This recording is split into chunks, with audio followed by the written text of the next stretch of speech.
Salam kawan-kawan pembelajar. Kali ini saya ingin memperdalam mengenai cognitive bias atau kesesatan di dalam berpikir, terutama mengenai Dunning-Kruger effect.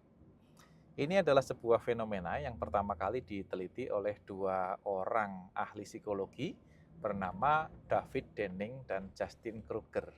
Nah, Pak Dunning dan Pak Kruger ini menemukan hubungan yang spesifik antara tingkat kepercayaan diri seseorang dengan level kompetensinya. Kawan-kawan mungkin pernah menjumpai ada satu atau dua orang teman yang baru mulai belajar, masih cukup junior, tetapi sudah sangat percaya diri. Di dalam diskusi dia berani mengemukakan pendapat, bahkan menentang pendapat lain, ya, mengcounter pandangan senior, ya, dan menganggap orang yang tidak sepaham dengan dia itu salah. Gitu ya. Di sisi lain, kawan-kawan melihat ada seorang senior spesialis yang justru sangat hati-hati kalau mengemukakan pendapat, selalu mendahului dengan pengungkapan data-data, kemudian analisis, baru mengajukan kesimpulan. Itu pun selalu disertai dengan penjelasan lebih lanjut tentang asumsi-asumsi yang diambil dan bahwa kesimpulan itu belum tentu benar ketika nanti kita mendapatkan informasi yang lebih dari saat ini. Nah, jadi ada dua kontras ya. Satu baru belajar dan sangat percaya diri, yang kedua sudah banyak mengalami asam garam di dalam dunia spesialis, tetapi sangat hati-hati ketika mengemukakan pendapat atau menarik kesimpulan. Nah, ternyata ini adalah sebuah fenomena pembelajaran yang sudah diteliti oleh Pak Dunning dan Pak Kruger tersebut. Secara ringkas, bisa saya katakan bahwa di dalam proses kita belajar itu terdapat 4 fase krusial. Yang pertama itu adalah puncak gunung kebodohan. Ini adalah fase di mana orang baru pertama kali belajar, ilmunya masih sedikit tetapi merasa sangat percaya diri dan berapi-api. Nah, fase kedua itu adalah lembah ketidaktahuan. Semakin kita belajar, semakin kita memahami bahwa ada banyak hal yang perlu dipelajari dan pengetahuan kita masih sangat sedikit dibanding ketidaktahuan kita. Sehingga ketika harus mengevaluasi suatu kasus, harus menarik kesimpulan atau mengambil keputusan, kita menjadi sangat hati-hati karena menyadari betapa banyaknya ketidaktahuan kita. Nah, di fase ini kita memiliki tingkat kepercayaan diri yang paling rendah karena memahami betapa banyaknya ketidaktahuan kita dibandingkan dengan pengetahuan kita. Seiring berjalannya waktu dan kita terus belajar, maka sedikit demi sedikit kompetensi lanjutan kita kuasai. Nah, di fase ini kita mulai mendaki gunung pengetahuan. Dengan demikian, kepercayaan diri juga tumbuh. Tetapi kepercayaan diri itu tumbuh hanya seiring dengan pengetahuan baru yang kita kuasai. Dan kita semakin memahami bahwa di luar yang kita ketahui, masih ada hal-hal yang tidak kita ketahui, tetapi perlu untuk kita ketahui. Nah, di fase ini, orang biasanya sudah lebih mau mendengar, lebih bersedia bertanya, lebih bisa menerima pandangan yang berbeda, dan mengajukan pertanyaan atau diskusi kepada pihak-pihak yang berseberangan pendapat dengan dirinya. Sampai memasuki fase yang keempat, yaitu kebijaksanaan.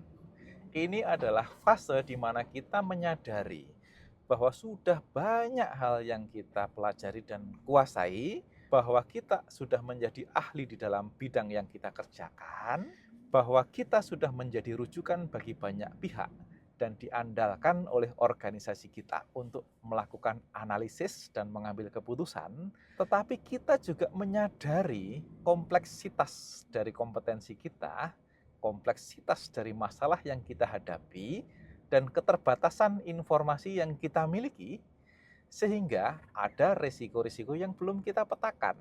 Nah, seorang yang sudah mencapai tahap kebijaksanaan ini akan berani untuk melakukan evaluasi, mengambil kesimpulan, dan mengambil keputusan dengan cepat, tetapi tetap mempertahankan kecukupan informasi dan analisis sehingga keputusannya bisa dipertanggungjawabkan. Lebih dari itu, dia juga tetap memasang telinga, memberikan pertanyaan kepada pihak-pihak yang mungkin bisa memberikan informasi lanjutan, dan tidak lupa menginformasikan hal-hal yang bisa menjadi risiko dari keputusan yang dia ambil pada saat ini. Nah, di dalam aplikasi manajerial, hal ini dinyatakan di dalam manajemen risiko, di mana setiap keputusan atau tindakan yang diambil oleh perusahaan itu harus disertai dengan analisis dan mitigasi risiko yang cukup, sehingga perusahaan akan bisa mengambil peluang yang ada di depannya tanpa harus menerima kemungkinan risiko yang berlebihan. Nah, di dalam konteks pekerjaan kita seringkali dihadapkan pada kondisi yang harus bisa mengambil keputusan dengan cepat.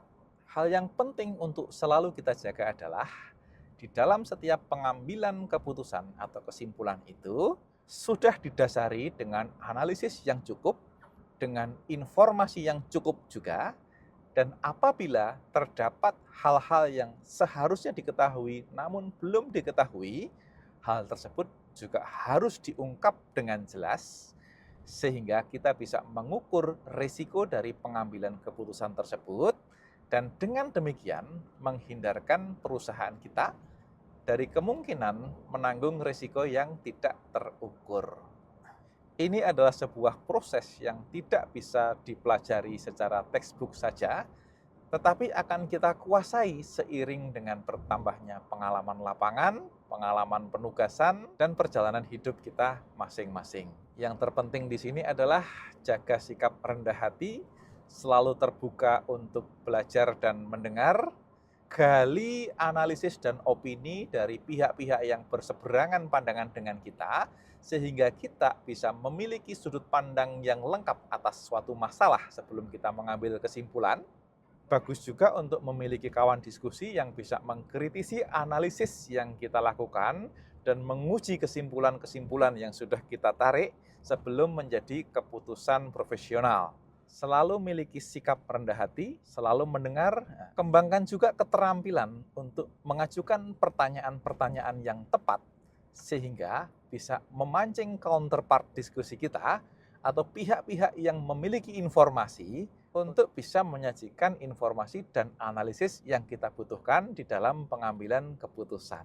Hal-hal yang saya jelaskan tadi sebenarnya lebih merupakan kompetensi sosial daripada keterampilan teknis ya. Mengingat bahwa background kawan-kawan semua di sini adalah engineer atau teknis ya, maka penting sekali untuk menyadari hal tersebut sebagai ruang ketidaktahuan kita. Jangan sampai kita terjebak ke dalam ruangan yang disebut sebagai saya tidak tahu yang saya tidak tahu. Nah, apa itu saya tidak tahu yang saya tidak tahu? Saya akan bahas di dalam video berikutnya mengenai Johari window atau jendelanya Pak Johari. Tetap semangat untuk selalu belajar.